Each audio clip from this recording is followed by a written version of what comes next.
Welcome to episode 47 of the Minds Capital podcast, the show devoted to the growing world of independent sponsorship and entrepreneurial private equity. I'm Will Smith, here with my partners in Minds Capital, Max Lemus, Nicholas James. Today's interview is with James Bohannon of Belzberg and Company, a family office. So the conversation is all about family offices and their intersection with independent sponsors.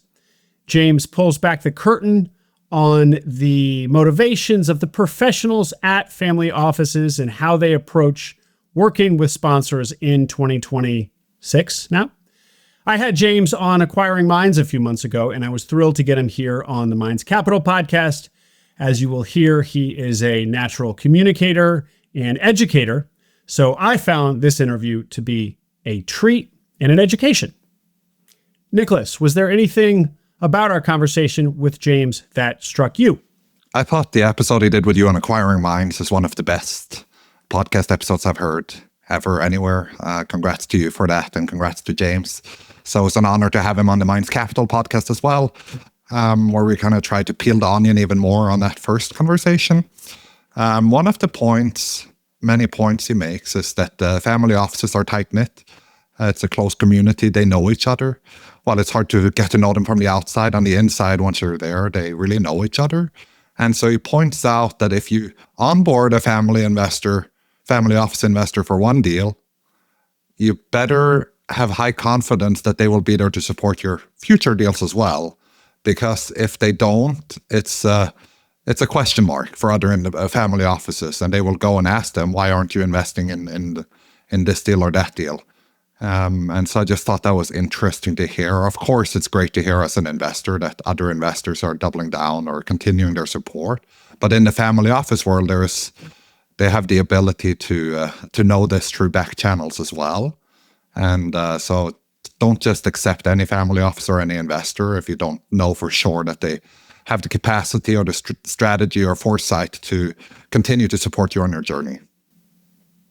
To that point, Nicholas, James encourages independent sponsors to be careful when choosing a family office to partner with as the anchor investor.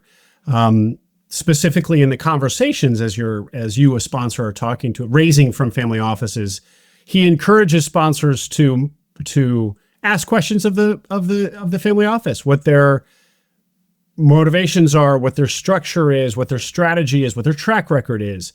And he encourages that in ways that he doesn't see sponsors often do. You and he talk about the power dynamics between sponsors and family offices, and how when you are a sponsor out raising, you have less power. The family office, at least the perception by you sponsor, is that the family office has much more. And so you may be hesitant to ask too many questions at the risk of seeing probing or prying of the family office. But James encourages those questions, that you do ask those questions, just so that you are careful with who you partner with for the reasons that you said, Nicholas. And also that, in fact, it won't reflect badly on you as sponsor. Just the opposite. It demonstrates your own sense of value. It demonstrates appropriate curiosity that you sponsor are carefully choosing who to partner with. It's a two-way interview, and you should see it as such. And in his kind of anecdotal experience, sponsors are usually, he thinks, reticent to ask those questions, and he would encourage them to ask those questions. Max, did anything jump out at you in the interview? A lot. It was a great episode. I mean, it was so cool to have a different perspective on, especially from a family office, which tend to be kind of hard to find and tight-lipped in general. So it was cool to hear his perspective. And going along with what you all both just said, it's certainly a two-way street. It's important that both sides interview each other early on and make sure they're aligned, not only for the first deal, but for deals going forward. And in that first deal, James mentions that, first-time sponsor really doesn't hold much leverage. Sort of the power dynamics are in favor of the capital providers. And very quickly over time, the sponsor, if successful, starts to hold a lot more power and then has a lot more choice on who to pick, basically, for investing in their deals. So it's not a given that that sponsor is going to go back to that family office in the second deal. So it's important that the family office, give favorable terms, give reasonable terms, not only on the first deal, but looking forward, that those terms would hold up in the sponsor's eyes for wanting to do a second deal with that family office. So it's pretty interesting. And the other thing that went along with that James mentioned,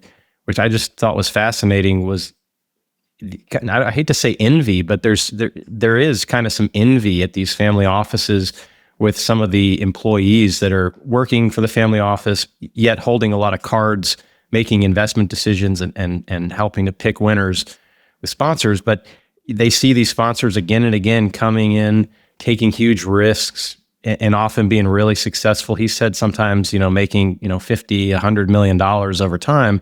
And so you've got this interesting power dynamic within the family office where a lot of these family office employees and decision makers want to be independent sponsors. So it's just a really interesting discussion and a perspective on a part of the market that we don't get to pull the onion back on very often.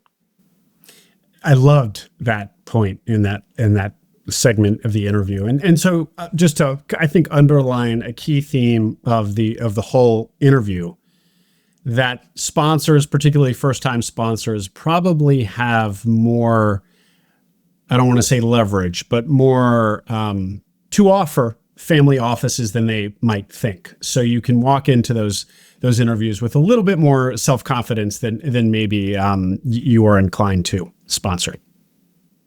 Well, let's get to the interview. A reminder that Minds Capital is actively investing in independent sponsor deals. So if you are a sponsor raising for an acquisition, submit your deal to us. mindscapital.co is the website. And if you're interested in investing in Minds Capital as an LP, there's a pre-registration form on our website for accredited investors. If you are an accredited investor, fill that form out to be kept in the loop on our raises. That also is at mindscapital.co. Here is episode 47 of the Minds Capital podcast with James Bohannon of Belzberg and Company. Enjoy.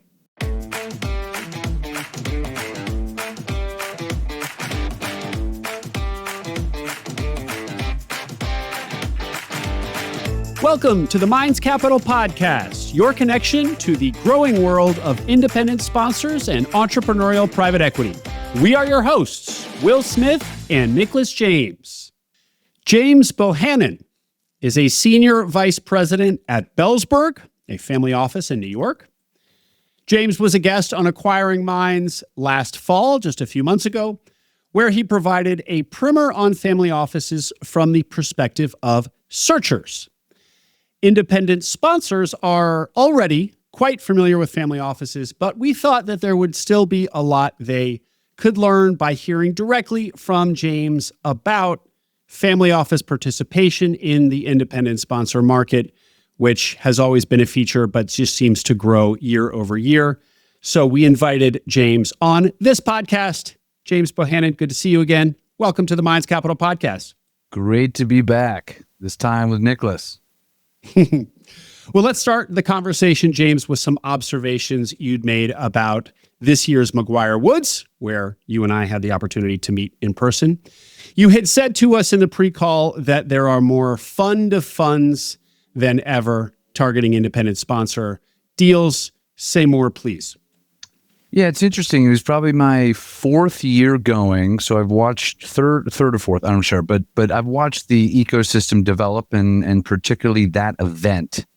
And it continues to be a very exciting sort of like ground level taproot of the entire industry, where there is just a flurry of excitement and entrepreneurialism, and obviously it draws a lot of independent sponsors there, but in addition, it draws a lot of capital there.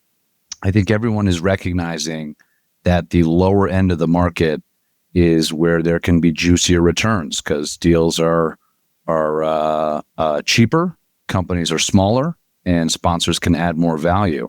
So while family offices have gone a lot, I think there are more sort of institutional participants that are coming on down to Dallas to make sure that they also have a foothold in this part of the market. And I think this is this all comes back to like the search for emerging talent for the next great sponsor or fund or investment group. And so, I've seen over the last kind of 2 or 3 years, more and more groups that I would kind of call independent sponsor fund of funds, co-investment funds, or just like a proper sort of like allocator that has sort of a sleeve available. So that'd be like an RAA or a multifamily office that has a sleeve available for independent sponsor deals. And I think a lot of them they would put kind of in their co-investment bucket. And we're seeing that kind of more and more, like someone makes a small primary commitment and then they'll try to do kind of $2-for-$1 primary to co-investment to blend their fee level down. So you see a lot of their players there. 747 is one of them, and Banner Ridge and Ocean Avenue and Gem. And, there's always sort of a handful, but I think this year there was like a huge handful. Which is amazing. And I think it continues to be an exciting place for more institutional capital to come. And I also think wealth and multifamily office money is coming in this market because it's juicy and it's a great place to play. So not a surprise to me, but it's nice to see it. You had also observed that there are a lot of actual private equity funds there. Talk to me about that. Yeah. So along that same dynamic, right? If these very proprietary deals that are not banked and not sponsored are being signed up by one-off sponsors without capital, i.e. independent sponsors, or even just, ex-search people that somehow sign up this juicy deal, it's also a great place for funds that are looking for deals to go. So, for example, I saw for the first time like funded sponsors, i.e. large private equity funds. I think I saw Bain there as an example going down there. And I think their pitch is pretty compelling to an independent sponsor. If someone signs up this deal and it's whatever, 7, 10, 15 million of EBITDA, this is a first-time independent sponsor, like they don't have access to relationships. They can't fund the deal costs. They've somehow convinced this whatever HVAC business owner to sign up a letter with them. How are they going to close it?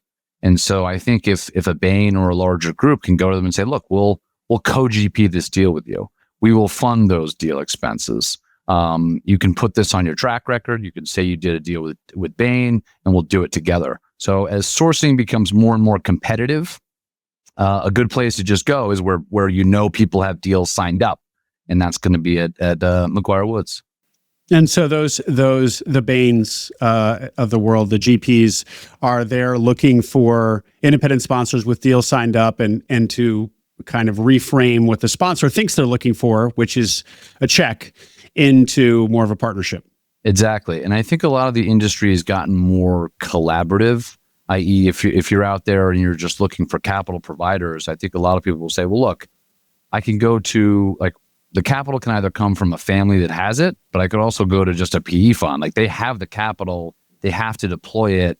I have to rethink the economics a little bit because I can't charge them full freight, but maybe they'll add a ton of value to the deal. So it'll actually end up being a better outcome for all the investors and myself as the independent sponsor. And so it's sort of become more collaborative in that front. I think direct PE, if it's PE to PE, they're competing. Right. So it's going to be less like HIG and Bain and Audax. Like they're all like pitching for these deals, usually via banks or proprietary search, et cetera. But I think it can be more collaborative when an independent signs one up.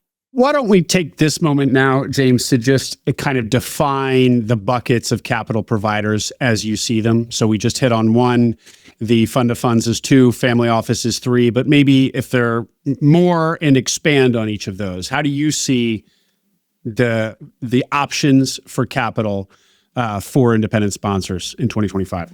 Yeah, totally. I mean, I think there is a little bit of a line in the sand where you've got sort of funds and non-funds. And I think sort of non-fund capital is really going to be more in the family office camp. It's where the capital actually belongs to the entity that's investing it.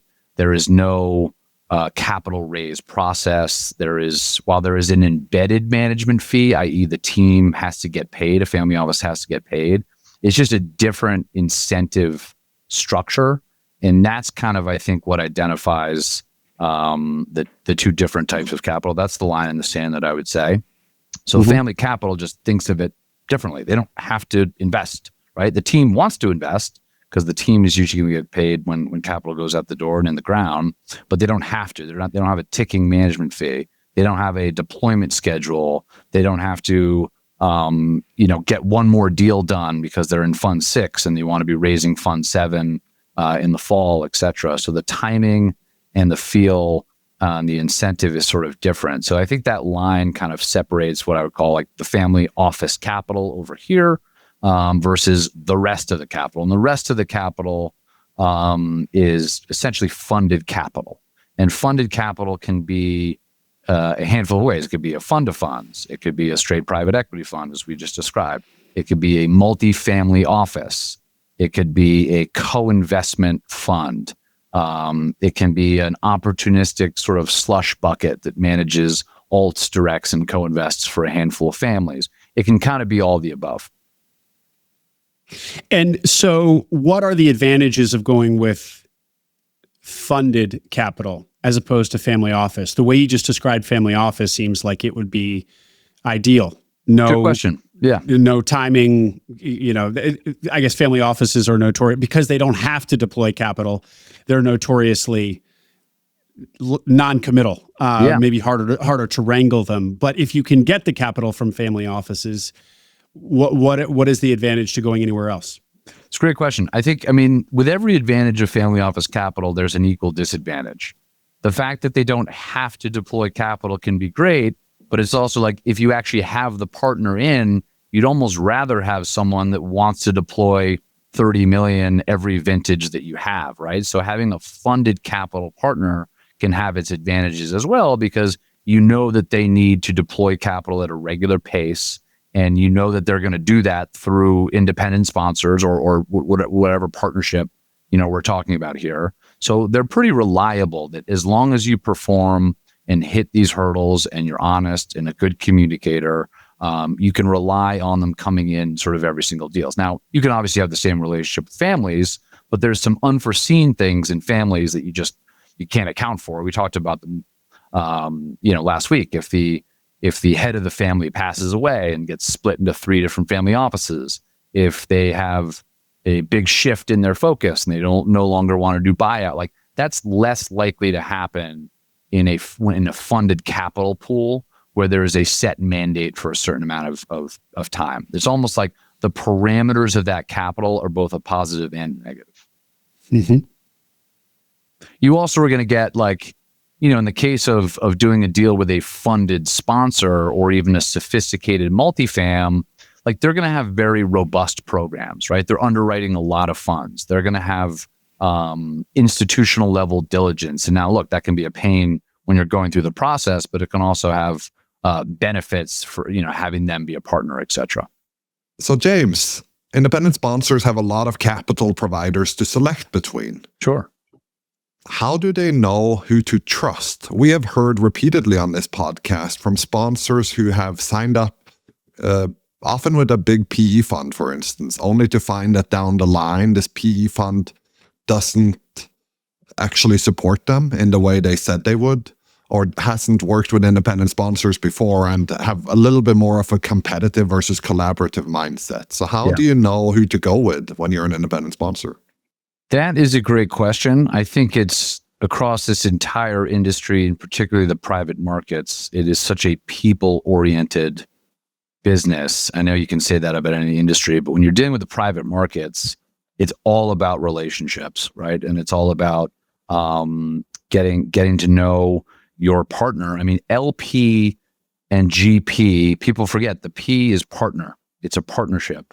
And it's like a 5, 10, sometimes 12-year partnership, at a minimum. If it's a good partnership, it can be a 30, 40-year partnership. I know a bunch of families that have been in GP-LP relationships for, 4 or 5 decades. So I think being very thoughtful around that partnership from day one. And I think like really understanding the incentives on both sides of the capital provider and obviously the investor or the sponsor is very important. Like understanding like, what is this person trying to accomplish? What are they trying to accomplish within their firm? How are they compensated? Are they planning to stay there for the long term? What are they actually sort of aiming to solve? What are their holdups? What are they like? What's an ideal situation for them? And a lot of that is you can look at previous sponsors and success stories in the past and the unsuccessful stories of the past. So really like diving in, and that kind of goes for both the GP and the LP. If you're looking at a family office, you can say, all right, like what did great look like? You did a deal with XYZ sponsor 10 years ago and it went well. How did that relationship sort of play out? Same thing with a private equity partner. Like, did you support them? Did you say, did you do what you say you were going to do? And what does ideal look like? What are the possibilities that can sort of happen from this relationship? So I think understanding all those dynamics. Now, that's very hard to do in the 3 weeks of like, hey, I have an LOI signed up. was introduced to a family. Can you sign it? That's why I always kind of laugh at like, we always get introduced to independent sponsors and they're like, hey, James, good to meet you. We're closing on this deal in 3 weeks. I can get you in the data room now. Can you meet next week? It's like, well, first let's like meet and like, let's understand what each other's goals are and how you look at the world, and like definitely excited to dig into a deal. And digging into a deal is like a great context to get to know someone. I'm always open to having a conversation first and then looking at a deal together. Some people just like to get to actually get the live deal because it gives you kind of something to work on in real time so you can see how each other think and all that. But figuring out all those dynamics are crucial. I think private equity, to partner with a private equity fund, they are trying to get deals done, right? And beyond just the fund or the organization, like the individual that you're dealing with there, they have their own incentives, right? They are trying to figure out like, okay, I need to get a deal done. I'm leading this. I've been at whatever firm for 7 years and like I have a lot of carry in this fund. Like they have very different incentives and dynamics than even other team members versus the senior partner on that fund. Maybe he's sort of checked out. Maybe he's already made $150 million and doesn't care as much, whereas the juniors do. So understanding all those dynamics are crucial. I think inherently a independent sponsor partnering with a private equity fund, like there is a little level of competition there. You're on the same side of the court, if you will. Right. So it's like there's going to be a little bit of push and pull. The power dynamic is usually like if you're an independent sponsor and you have to partner with a PE fund, like you probably couldn't have done the deal yourself, because if you could have, you wouldn't have called them, right? Or you wouldn't have like taken their call. If you can raise the outside money on your own, like you would do that all day because you're going to get fatter fees. You're going to own the process. Your name is going to be the only name up there. You're not going to be like co-GP'd with, some huge, well-known brand name firm. So it's sort of in the situations where like you can't get a deal done, you partner with a private equity fund. James, on this point about really understanding the incentives, even within the capital provider, the different roles, people can have different incentives. Sure. Can you give us concrete examples of that in the family office context? So how might person A versus person B within the same family office have different incentives? Oh, sure. Great question. I love it. And like, Charlie Munger says, never underestimate the power of incentives. And I think if you look at every single job and role within the family office, like there are actually different incentives. Like a lot of the time, the patriarch they've already made their money, right? They are on the tail end of their hero's journey and they have their own incentives. A lot of times it's like, all right, I don't want to lose the $1 billion I made. I don't want to like bother anybody. Like I want my privacy and all that. And then going down, you've got like hungry ex-private equity professionals that are like, I'm trying to make as much money as I can. I'm trying to like compound my own capital and I want to swing for the fences. And it's not really my money anyway. So I can like invest a little more aggressively. So the incentives there are already different. And then you sort of have the CIO incentives, which can be interesting as well. And that is sort of the person that is the head of the family office. Sometimes those are pretty comfortable and high quality roles, and they might have different risk appetite than the investment team under them, right? They may be getting whatever, a few $1,000,000 a year. They have a cushy seat. They have a flexible schedule. They have inherent trust with the family. Like, they're not trying to rock the boat and like do something crazy stuff. But then there's these hungry, younger private equity people that are sort of trying to, swing for the fences more. Like, that dynamic can definitely exist even within a family office. I think within other investment organizations, there's going to be more of that just because there's more people. But the whole goal of good like governance and team structure and comp designation in the family office world is, how do we align incentives? So how do we make sure that the team bleeds when the patriarch bleeds, and the team wins when the patriarch wins? So we're all rowing in the same direction. And it's kind of funny, like, I talked to a bunch of other families and everyone wants to know how everyone else is getting paid. Like, how do you guys do stuff over there? Like, do you do phantom carry? Do you do like a 2 and 20 carry pool that gets split up by the team? Do you get leverage from like does the family give you sort of leverage, right? So if I source a deal, I invest a little bit of my own money, and then the family lends me basically 3-to-1 leverage. Like, that's very common too.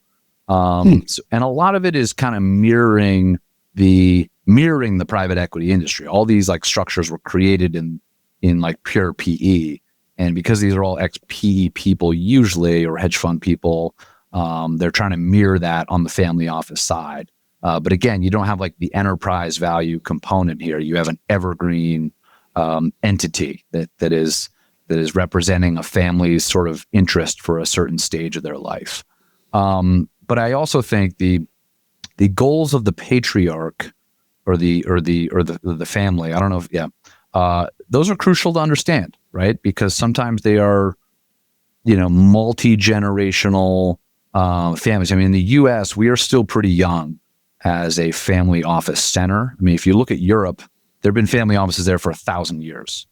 And in the US, like, family offices are still pretty new. It's like 50, like, I guess like Rockefeller and like Bessemer, like some of those were the first ones. But in like Europe, they've been going on for 200 years. Or whatever, 500, 700 years. They've learned a lot of the tough lessons that we are trying to sort of figure out now. So understanding kind of what the end goals are of a family are really important as an employee of one, right? And trying to think, look, what are we actually trying to do here? Are we trying to build a robust program? Are we trying to take risk? Are we just trying to compound money? Are we trying to avoid, are we trying to teach the next generation? Are we really trying to lean into philanthropy? Like, understanding all that stuff is crucial. Do you find that the sponsors that you talk to ask questions of you about Belzberg's own orientation and their goals? Or is it more like most sponsors are just kind of trying to sell you on themselves, sell you on the deal, and get a check? Do you see that there's the attempt to understand the dynamics behind the scenes at your family office? It's a great question. I think the very thoughtful ones will want to understand like, the nuances of the capital, and what the investment program looks like. Like, hey, do you guys regularly allocate to independent sponsor deals? Is this sort of a one-off? Is it opportunistic? How involved do you like to get? I think there's sort of a scarcity dynamic there. Like, I think for people that are just really want to raise, like, they're almost just like doing their pitch, and maybe they're not comfortable enough to ask those questions. Maybe they view it as a little too private, as a little like, hey, like, whose money is this actually? Is this like this guy, which is kind of ironic, because the family office, we get to ask the sponsors the most private questions. Like, you're going to find out, you want to know how much money the independent sponsor has in the bank. Because if they're putting in 10 grand into the deal, like, is that meaningful to them? Is that, 1/2 of their $20,000? Or is that, do they have $50 million and that sort of means nothing?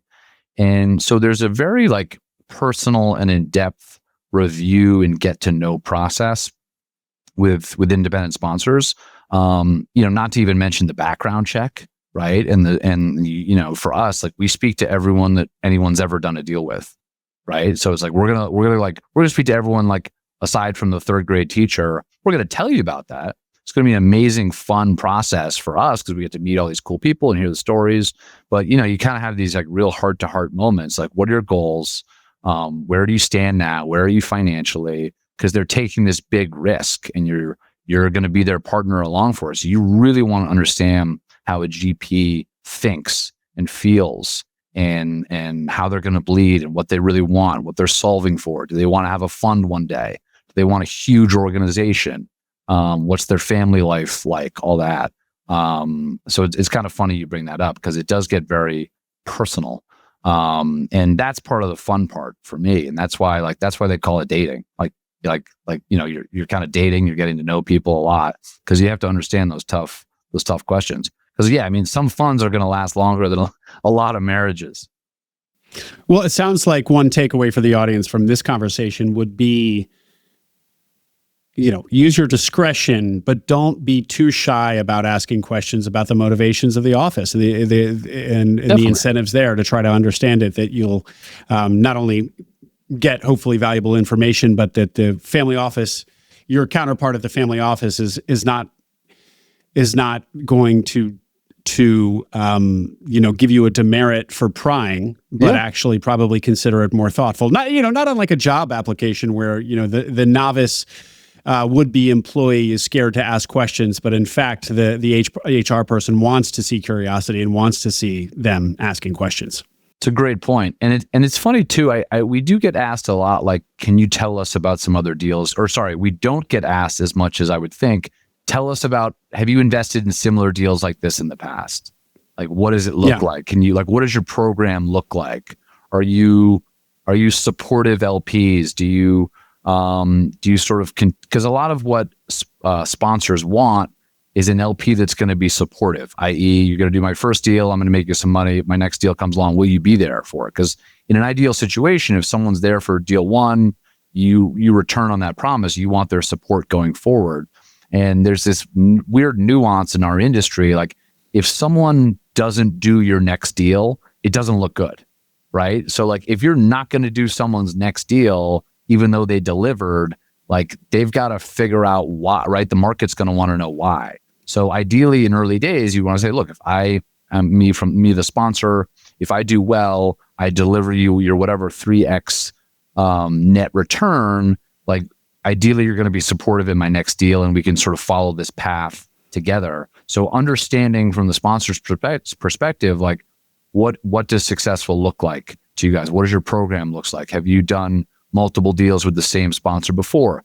When that sponsor launches a fund, do you guys come into the primary? Are you supportive there? Are you a helpful LPAC, member? Or do you make introductions for your GP? Because that's a lot of it too. Like an LP that tells their friends about it is super helpful, right? Are you there when something goes wrong and I need to call my LPs and say, hey, there's a capital shortage over here, or this other LP didn't post, like that's a good LP. Or let's say like the underlying asset, right? We had a scenario popped up where one of the deals we were in, the competitor of the business went bankrupt and there was like a fire sale opportunity.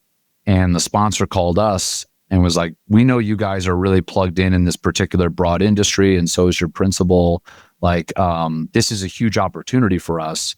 We don't have the capital to do this, but like, this is a no-brainer, and I understand how this business works. I think we can basically absorb this business like at cost and do like an acqui-hire and sort of pull this whole team in.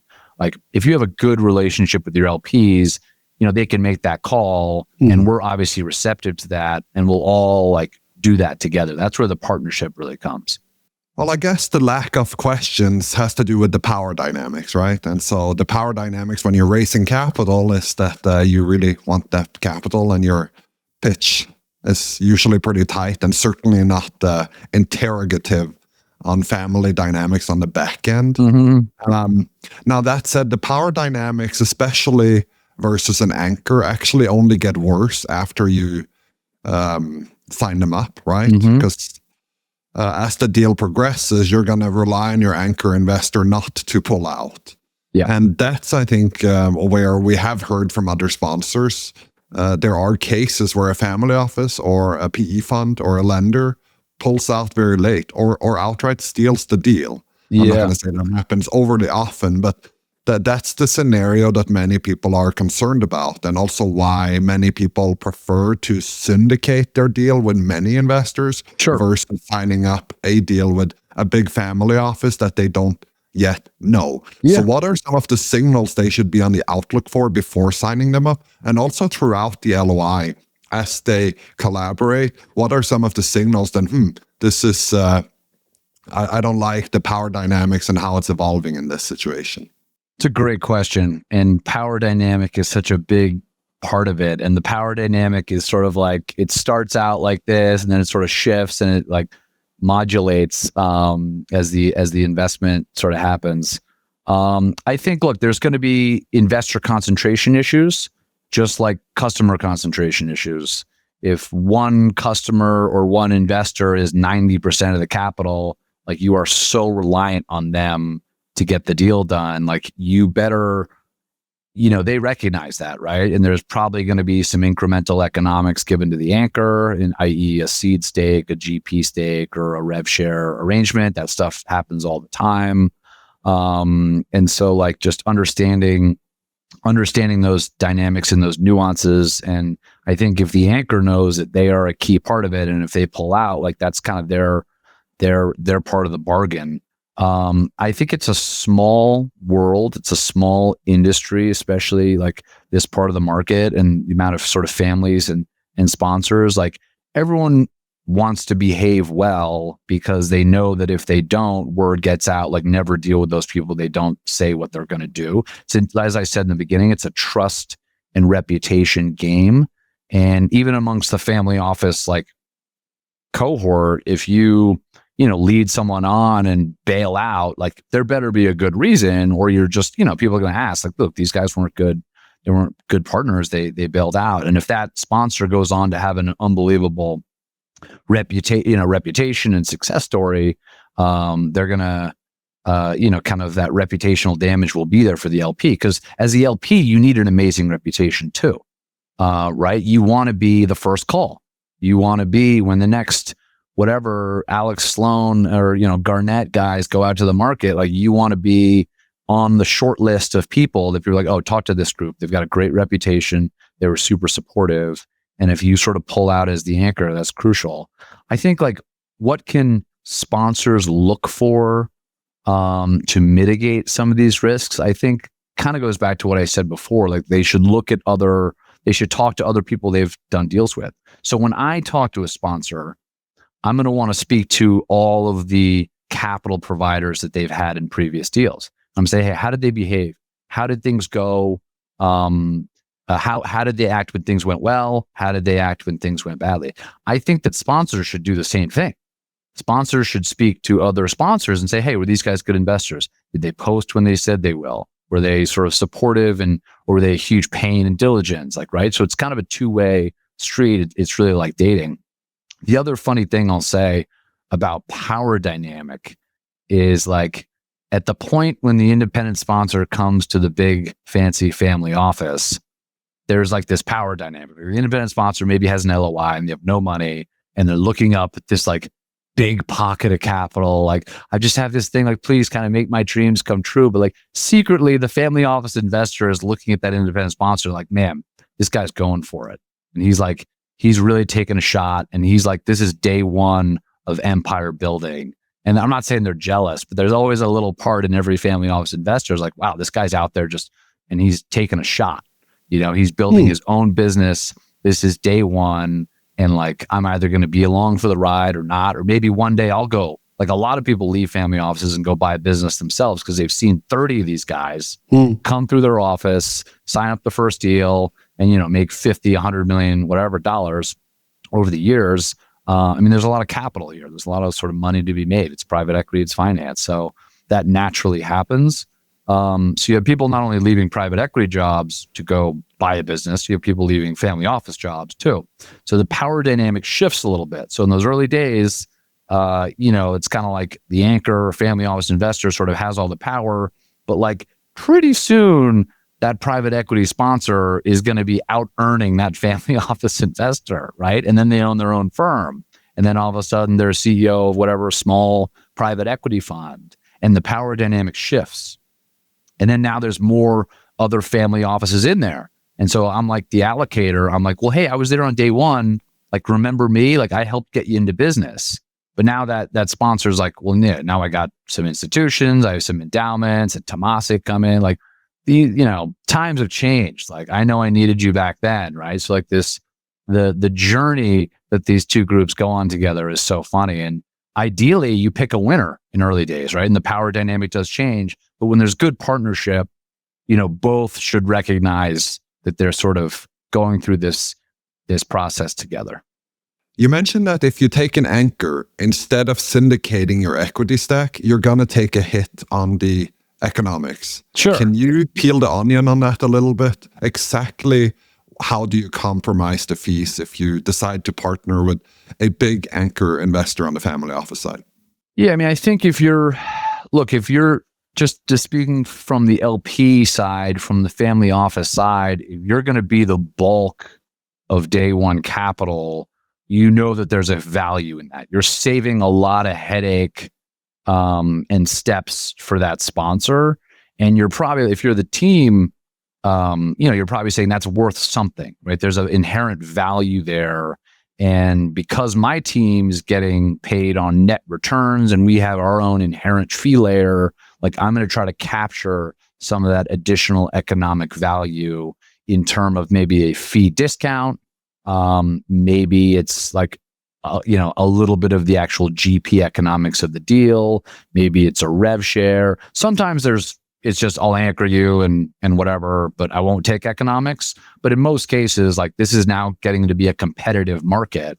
So on the spectrum from no ask to what's deemed a very aggressive ask, what does that look like? You mentioned that could be that they want part of the GP economics, rev share, or discount on the fees. Let's say the average carry is 20%. Yeah. What would a big anchor be looking for? I would say like, half. I'd say 10% carry, right? Or lower. I think that'd be normal. 10 to 15%. would be pretty standard for sort of anchor level. But when you say lower, you don't mean even lower than 10%. You say they're going to take you down by 25 to 50% of your 20%. So that's down to the 10 to 15 range. Correct. Yeah. And I think that's worth it for a sponsor because they, in this scenario, are saving a lot of time and uncertainty on the fundraise, which may be a big fundraise. And they get a partner who probably is promising some support and also the allure of participating on future deals. And just the name brand on day one. If you go out into the market and you say XYZ famous family office is my anchor, like that value is enormous, right? Versus like some schmo that comes out of nowhere that Bob and Ted and Carrie introduce you to, whatever, like, oh, okay, this has been anchored by this group who I know. They have diligenced them. They are standing behind them. Like that's a huge amount of value. That's definitely worth that fee layer discount, that inherent value that's been given to the allocator. What about on the closing fee and management fee? So there's this other interesting dynamic. So you obviously, as the allocator in an ideal world, would like to lower your fees because that comes kind of right out of the team's comp, right? So like the lower fees that I can get from the sponsor, like the lower my net fees are going to be, right? And so like that could be better for sort of my team. But you don't want to go too low because if you go too low, there's this natural sort of floor. You want to keep the sponsor highly incentivized, right? And you want to make sure on the management fee, like that's usually how they're paying their bills. You don't really want to mess with the management fee unless it's egregious, like closing fees, like, sort of, it's all kind of depends on the situation and what the economics of the individual sponsor have. But everyone's usually pretty reasonable. And that's why having all the information is sort of crucial, right? If it's a $50 million close and we're talking a one-time, closing fee, and it's like, all right, it's a principal and it's sort of one analyst and it's 500 grand that they're going to pay their team plus rent and all that. And there's like a small management fee. Like that's where like reasonable, sort of reasonable diligence and thoughtfulness there prevail, because you can say, okay, that's $500,000 that these guys need to live on that. I want them, like, I don't want them eating cup of noodles, like looking for another job. Like I want them to be able to pay their rent so they can focus on this asset. That's on the management fee. And on the incentive fee, I'll gladly take them down to 10% because then they're still incentivized, but I don't want to take them down to nothing, right? Because then I'm like, then they're not going to even want my capital. I want them to be incentivized. So like, that's the beauty of this market. There's this natural push and pull where you want the fee to be reduced, but you don't want it to be gone, right? It's actually helpful that the incentive is there for them both on the management fee and the incentive fee. And again, that's where like the closer you get with these potential partners, the better, because you can be completely honest and you can understand. Like a lot of times people are like, look, I have 600 grand of savings to my name. I'm putting 400 in this deal, and like the 200 grand that I have is like that's gonna pay for my mortgage for the next sort of year or two. And like understand, like no one's gonna fight you on fees if you explain the sort of situation and it all checks out. What about transaction expenses? When you bring on an anchor, isn't it quite common that the sponsor would ask the anchor to, if the deal fails or dies, that they will pony up the transaction expenses? Is that how common is that? Is there a percentage they do, or is it 100%? And as an independent sponsor, how do you approach that conversation? As a little bit of a case study on this, Minds Capital, we were just committed to a deal earlier this year, and it went belly up in the last hour. Yeah, and the anchor investor reimbursed $600,000 in transaction expenses to the sponsor in that case, which was a high integrity of them to stand by their word. That's outstanding, and that sounds like a good partner. I think transaction expenses, those are like a real. That's a real number. Where it's like, is this a good anchor investor partner? Like that's kind of where it, like truly kind of manifests. Like the transaction expense item is a real one, right? When deals go south, there's dollars that are needed. And if you're talking a, $50 to $150 million deal, like those can be $1 million, $2 million, $3 million could be real money. And for an independent sponsor to front that on their own, like then they're, they literally just can't do it a lot of times. So it's completely reasonable to ask an anchor investor or even a group to say, hey, we're going to chase this down together. If it doesn't sort of go through, like, are you sort of on the hook for this with me? And that's really where the anchor investor can say, yes, we're on the hook, but like in exchange for that, we want the ability to have sort of like additional economics here or there, reduced fee or whatever. So yes, it definitely happens, and that's a big part. That's also a point of leverage where the allocator or the family office capital there can, drive some sort of incremental economic value by being that, because there's real value there. You're saying, look, we'll backstop your expenses, like that's worth something. James, you talked about the shifting power dynamics over the trajectory of a deal or relationship with an independent sponsor. Yeah. Let's hear about how family offices, or certain family offices who are kind of committed to this asset class or committed to this ecosystem, think about trajectory of a sponsor. You kind of just teased it, but this idea that the sponsor, a first-time sponsor, is coming in pretty inexperienced, but maybe those at the family office see this person as a potential, 10 and 15 year longer relationship where this person will bring a lot of economic benefit over those years, and how they kind of want to get in early. There's a sense of, this is a rookie that is promising. Let's invest in get in early in this person's career. To expand on that concept, because I think the family offices that are playing here seriously think about it that way. Yeah, I mean that's a good line. The family offices that are playing seriously. I think, and just to riff on on that very notion, I think a lot of families, especially in the last 15 or 20 years, like they're all kind of on their own hero's journey where they're figuring out what works for them. And a lot of them go down this trajectory of like a liquidity event happens, and then they call up like JP Morgan Private Bank or Goldman, and they put them in a bunch of funds, and then they have like a ton of line items, and they're in like a bunch of huge private equity funds. And they're like, wait a minute, we did this all wrong. We need to do like more co-invests and more direct deals. So let's hire some ex-private equity people. And they like try to build a program, and that takes a long time because to get the amount of deal flow needed where you're really, in a responsible way, able to canvas the market for what you want and diligence and build relationships, like that just takes a long time to do it.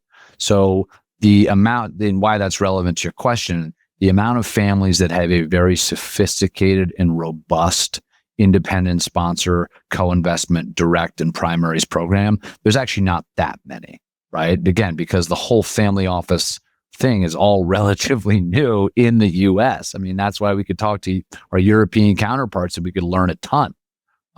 They've gone through it, ups and downs, what's worked, what hasn't worked.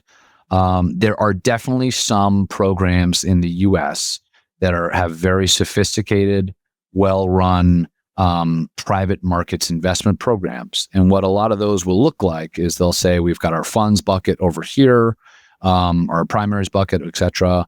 Our co-investment bucket sort of sits in between, and then our sort of independent sponsor direct deal bucket. A lot of family offices like to say they do direct deals, but like what they really mean is they're doing co-investments. They're doing co-investments with independent sponsors or just co-investments with funded sponsors. To really do directs, that's like direct on the caps to the cap table, no banker, no sponsor. There's not many guys doing that. There are some for sure, but there's not many. It's very hard. You have to be concentrated. You're running a full company, and that can be tough. The ones that have good sort of allocation programs along co-investments, independent sponsors, and primaries, they look at it as a 2 to 3 decade relationship, and they say, okay, let's start with a co-investment, right?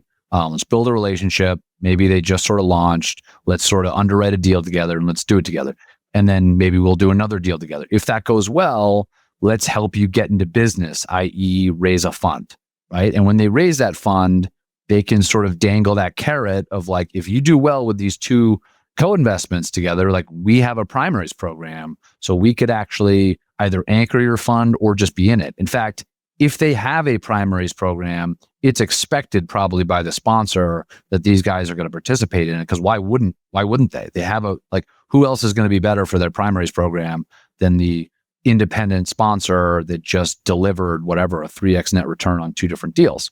It would be a disappointing result for all parties for the primaries bucket to not participate in that deal. So again, the independent sponsor is now moving through the buckets, right? They've gone co-investment, they've gone sort of direct investment, independent sponsor deal, and now they're in the primaries program. Some families even go beyond that, and they'll have a staking and seeding bucket that sort of exists alongside. And they'll say, all right, look, like we did your first couple deals. We introduced you to a bunch of our friends. We've always been a supportive capital partner. Now you're launching your next fund. Like, let us own a part of that management company or GP, and we'll do a big seed or stake deal.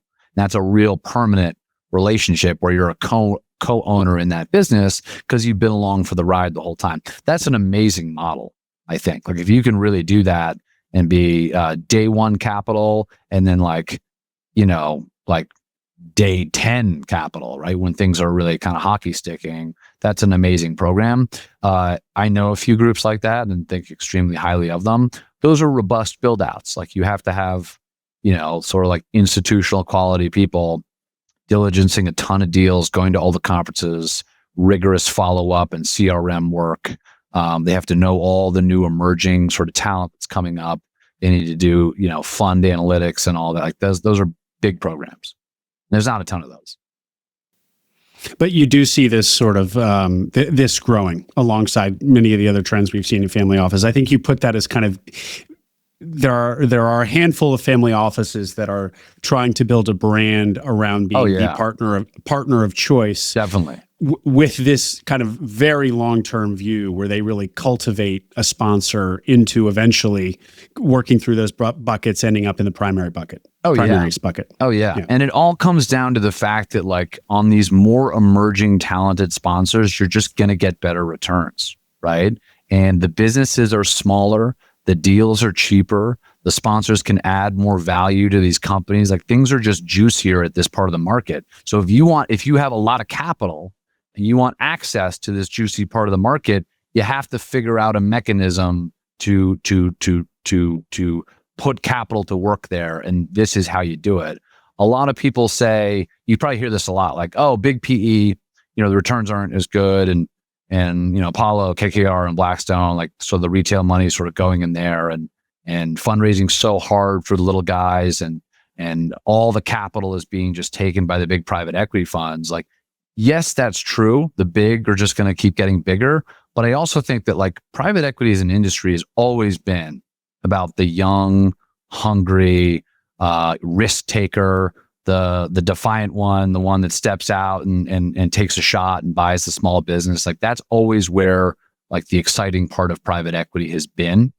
And I think like retail money will continue to flow into like mega cap PE, but everyone you talk to is like, yeah, we're not trying to do mega cap PE. Like no one is talking about Apollo Fund 27 at a family office conference. They all want to get in early. They all want to meet like the next sort of generation of emerging talent, not only because they want to be there along for the ride with these like emerging talented investors and operators, but because that part of the market is juicier and more interesting, and they can add more value there. The companies actually need the sophistication and the chops of these investors versus a $30 billion company, right? That's been traded 4 times by private equity firm up the spectrum. Do you think there's a mismatch between how much capital family offices can supply and how much this market can absorb in the independent sponsor space? It's a great question. I mean, you probably heard a couple of times the amount of private equity funds that are out there. There's more private equity funds out there than McDonald's. I don't know if you heard that stat. It's hilarious. It's actually like 16,000 private equity funds, but fund manager is like 6,000. So call it 6,000 private equity funds out there. Like that's a huge amount of like demand for capital. And I'm seeing it when we look at sort of direct deals. Like everyone that I know that owns a small business is like, yeah, I get hit up by some bozo from private equity like 30 times a day. And every sponsor I know has outsourcing teams. They're hiring Dinan and Harvey and Co. and they're making like 25 cold calls a day. So like private equity is just like spraying emails and calls looking for deals. And the market is so crowded and packed. However, at the same time, the enormous amount of wealth creation that's happened in the last 20 years, I think the amount of family offices has doubled since 2019, right? It's like some astronomical number that you guys probably have. And it actually makes sense. Like the amount of family offices that have sprung up from just a huge amount of wealth that has been created, obviously public markets and technology, and you name all the trends, everyone knows it. Like there's just so much money, and the rich have gotten richer, so they've gotten bigger programs, and they're needing to deploy more and more money. So if both these groups are growing in size and they don't want to deploy in mega cap PE, that means that like the supply and the demand are sort of going up together there. Yet it's still hard to raise a fund if you're like a small private equity fund, which is funny. No, but specifically for independent sponsors. And so I think we hear different estimates. Well, one estimate we heard the other day was there's 800 deals that happen per year in the McGuire Woods cohort, if you will. The number might be 2, 3, 5x that in reality, or maybe it's even lower, but it's not going to be 100x that, right? Yeah. And so when you talk about multifamily offices that have $10-50 billion under management across all the families they engage, and all of them are, eyeing the independent sponsor market as the place to find talent and deploy capital for juicier returns. How does that evolve over time? How does all of that sync up, do you think? It's a great question. I mean, one of the funny things that is happening is as we started the call, we talked about fund of co-investment fund of funds and independent sponsor fund of funds. I think a lot of those groups are doing a good job in saying, look, if you want to build a co-investment independent sponsor program at your family office, like, do make a commitment to us and we'll help you get into business. Kind of like if you want to build a venture program at your family office, like sometimes a good way to do that is to go into a venture fund of funds, because it just speeds up the process of like getting out there and becoming a known entity and meeting a bunch of managers and like building the pipeline. So how do I think it's going to, like, what is it going to look like in 10 or 20 years, et cetera? I mean, I think the desire for people to leave and go buy a business and own their own journey. I mean, the American dream, i.e., is only increasing. So I think there will be more and more. And I think like the silver tsunami is only just beginning. So the market is going to pick up on all fronts.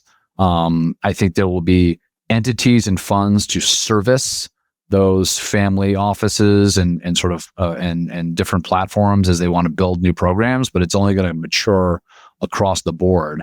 I think the interesting thing that will happen is wealth has been the grand savior of private equity, as you know, right? Because the wealth channel has flooded into private equity, and it's been the savior of it. I think that will come down market eventually too, right? And I'm seeing it a little bit through some very thoughtful wealth platforms like SCS, Peter Lacklade, et cetera. I probably mentioned him before. Like, he's a very thoughtful guy that's identifying like the next like bit of talent, et cetera. And there's groups like that doing that as well. James, you mentioned the American dream and talked earlier about that sometimes people in your seat look on with envy at the sponsors out there getting their hands dirty. Yeah. And the exodus is probably way too strong a word, but the move from a lot of people in private equity proper to going off and doing their own deals. And in fact, you told us that you have a lot of personal conversations with those people contemplating that move. Talk to us about that. That was pretty interesting. Oh yeah, that's like the most fun part. Maybe it's just amongst my friend circle, but I seem to get a lot of like the early calls from people. They're like, hey man, I'm like, I'm just sitting at this fund and like, I'm doing pretty well. I'm like, hey, I got enough carry, but like, like Gary is 53 years old. He's probably not leaving for 10 years. And he's got a lot of like the carry of the fund. And like, I'm the one doing most of the work. And like, I just saw like two of my friends go off and do this. Like, I'm thinking of taking a shot. And my answer is always very irresponsibly like, go for it. Like, do it. Like, screw Gary. You can do this. No problem. Cause I just like, it excites me, right? Like, I love that. And I want people to go for it. And I'm there to like be helpful for it. But a lot of times it's it's like a therapy session, right? They come in and they're like, I've always wanted this. I want to be my own boss, take control of my time. I want to take a shot. Like, there's just a huge appetite. We're sort of chasing, the American entrepreneurial dream.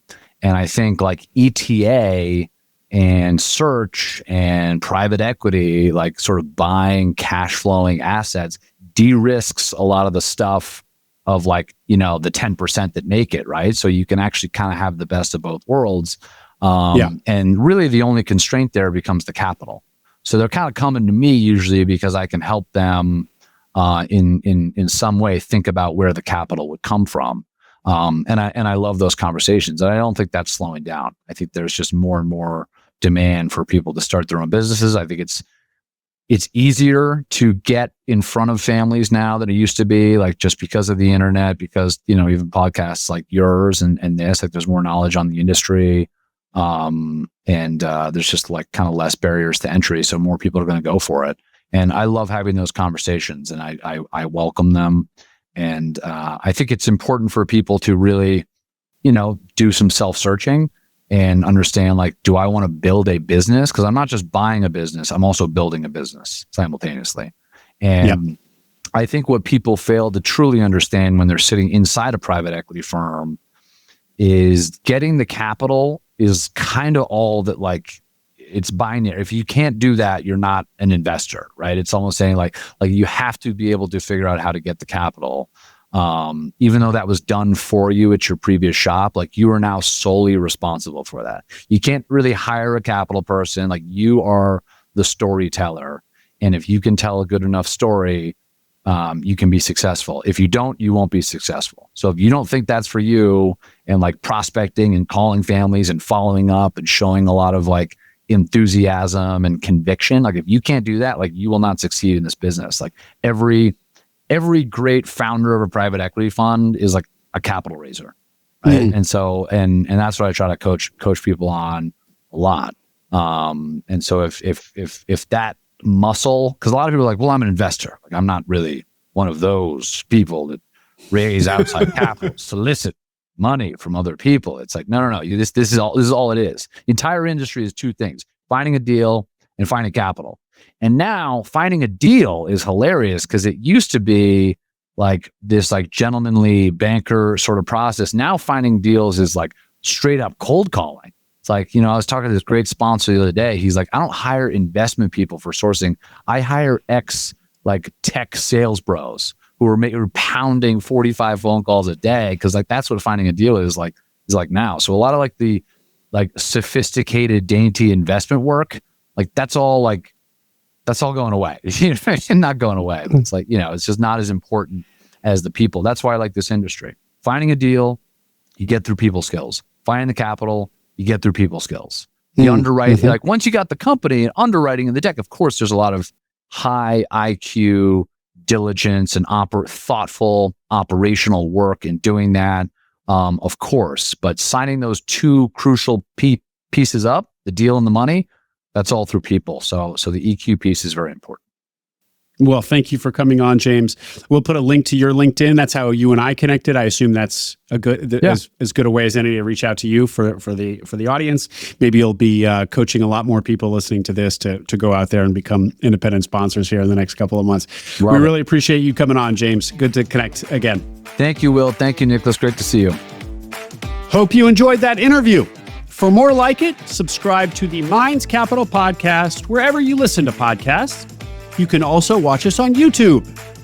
Also check out Minds Capital, where Nicholas and I are partners alongside Max Lummis.